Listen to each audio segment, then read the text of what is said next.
I have a question for everyone who clicked on this video. How many VR games have you played in the last year? Be honest in the comments. I'm just curious because I've never really been a huge VR fan, even as the newer tech started progressing. It's always been a novelty I could use at friends' houses during the earlier stages of virtual reality, like the PSVR or the Oculus Rift. A couple years later, I finally bought an Oculus Quest 2 back in 2021, and it's been serviceable. I use it once every couple of months when an interesting VR game pops off, but I don't really play VR that much since most games give me motion sickness pretty easily, and I blame Gorilla Tag and Arizona Sunshine for that, but also games that I would like to use it for don't always implement VR that well. So how is SuperHot different from any other VR game that it became the main reason I bought a headset in the first place? Well, today I'm here to answer that question. Personally, I dislike using the joystick in VR games because moving in-game without moving in real life gives me a serious headache. Now, when a game is fully built for movement in a large space while still being somewhat stationary and has great game design, that is when you create the best of both worlds. SuperHot VR is exactly one of those games. The premise is simple. You're in a digital matrix running combat training exercises. Time is altered as the slower you move, the slower the game moves as well. So you do have extra time to plan out your next move, dodge incoming bullets, and find cover. But even looking around can be risky since you can get hit from multiple angles within seconds. You have just enough space to move around and find cover, but are still limited to the single room you spawn in. Obviously, this depends on how much space you actually have to move around in real life and can lead to exploits if you know where there's collision. But overall, I just play without phasing into walls to keep it fair. I ain't gonna rag on anyone for cheating though. SuperHot VR was the first SuperHot game I played in the series. Eventually I got around to playing the original and Mind Controlled Elite, which even without VR are fantastic puzzle shooters. It's fascinating because the VR is designed so organically that the regular desktop SuperHot games stand toe to toe with their VR version. Sure, there are some key differences between these games. Even with the low amount of space in SuperHot, using keyboard and mouse still gives you more area to move around than VR. But like I said earlier, they give you just the right amount of space that the level design has enough limitation to be more creative. There are tons of levels with quite a few new and unique ideas to the series, but also a ton of reused ideas from the original. Or they just repurpose ideas in different ways. Instead of the jail cell, you have to dodge 3 shotguns or pistols. I'd argue reused maps like the elevator are pretty iconic locations, but it's also pretty smart on the developers as it saves resources. They did a great job at balancing the new content with the reused to where it took me a long time to even realize it was reused content in the first place. Disregarding the fact that a lot of these scenes are reused, these are all fantastic level designs for a somewhat realistic combat simulation, like this helicopter level where you have to shoot into the sky while the enemy rains down shotgun shells from the helicopter. This scene feels straight out of a movie. Another fantastic level slowly takes you through a plane, requiring you to use airline seats and aisles to take cover, and eventually entering the cargo bay where your cover drops right out of the plane. I also really love the kitchen level simply because the frying pan can block all bullets. Every sequence of scenes in this game is always building towards something, and that makes every level feel unique in its own right, along with the great set pieces, despite this game being pretty much all white. In SuperHot VR, they removed the AR and swapped it out with an Uzi, which is funny because the Uzis have so much more bloom than the AR ever did, and you really don't want to have a gun with bloom in the late game. It's still really fun to use, it just frustrates me in the late game and the extra difficult modes. Speaking of which, after you complete the main game, which realistically doesn't take that long because VR games never last that long, there is still tons of content to enjoy in the post game. Hard mode changes the game entirely by allowing only one shot from each gun, requiring dead-eye precision and Resident Evil bullet preservation. Every item also shatters in one hit, which means you'll have to rely on the map's cover even more, which you will dearly miss when you reach a dodge with no cover level. Finally, they made time even faster, so it's extra difficult to dodge bullets, especially as you get to the later levels. So if you thought having no cover on this level was bad, now you need to time your movements just right to not get absolutely blitzed from multiple angles. This is probably my favorite game mode to play overall, as it doesn't quite feel unfair, it just modifies the core gameplay enough to make the main mode even more enjoyable for people who like to replay games with an addictive gameplay loop, with the extra replayability of a challenge game mode. Headshot only mode is exactly what you would expect. Headshots only, but honestly, I don't really like this one. The hitboxes are pretty inconsistent, combined with the atrocious bloom on every gun but the pistol, which just makes it annoying when the bullets aren't going in the right direction. There are certain levels where this becomes a serious issue like this one. Not only am I limited to Uzis, which is the worst gun for headshots by by far. Since the bloom is absolutely atrocious, the Ninja Stars don't help either because the release is jank and the hitboxes suck. This would be fine if they made the head hitbox bigger and lowered bloom to help with precision, or maybe even added a sniper or the AR back. As it stands though, this mode is just dumb fun at best and frustrating at worst. If you've completed both hard mode and headshot only mode, you'll unlock Don't Die, which is also pretty self-explanatory. You'll restart the game every time you die. This mode is definitely not that difficult if you're used to the game's mechanics, and you should be pretty competent with them by the time you complete both hard mode and headshot only mode. The other unlockable mode is no guns, which makes the game melee only. I really don't have much to say about this mode, except that this is definitely worse than headshots only, because now you strictly rely on telekinesis and throwing weapons, which does kind of defeat the purpose of the game in my opinion. Endless is a fantastic way to keep the game alive, as they have updated the Endless mode with seasonal events in the past. It's also a great way to breed competition within the community and among your friends. Having a concrete record to shoot for gives this game even more of a sense of competition. The maps are pretty well designed, and the waves get progressively more difficult. Another solid mode to add even more unneeded hours of replay value. But once again, this shows how you can add replayability to VR experiences without mods or paid DLC.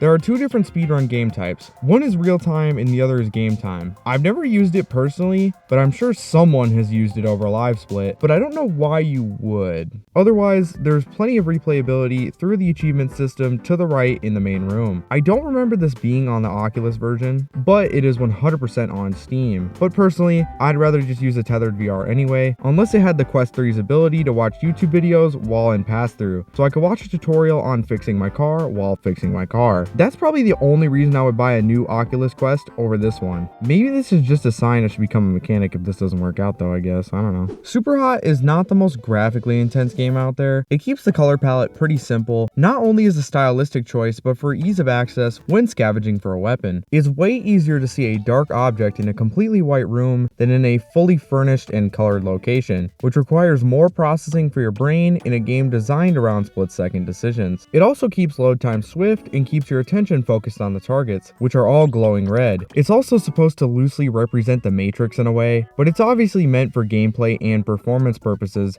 above all else. In a way, it's become pretty iconic for its simplistic yet effective game design. To this day, SuperHot VR is still my favorite virtual reality game I have ever played. Obviously, virtual reality is an ever-growing medium, and I hope more games continue to improve game design. That, or I get a catwalk so I can move in-game at the same speed as real life. Either way though, if you have a VR capable of running SuperHot, I seriously recommend giving it a shot if you haven't already. These games are some of the best combat simulators I've ever played, with some addictive arcade-style gameplay. With that said though, that's gonna wrap up this video. If you enjoyed, make sure to drop a like and subscribe so we can continue the road to 1K. Comment down below what y'all think about SuperHot, and I'll see y'all in the next one. Peace.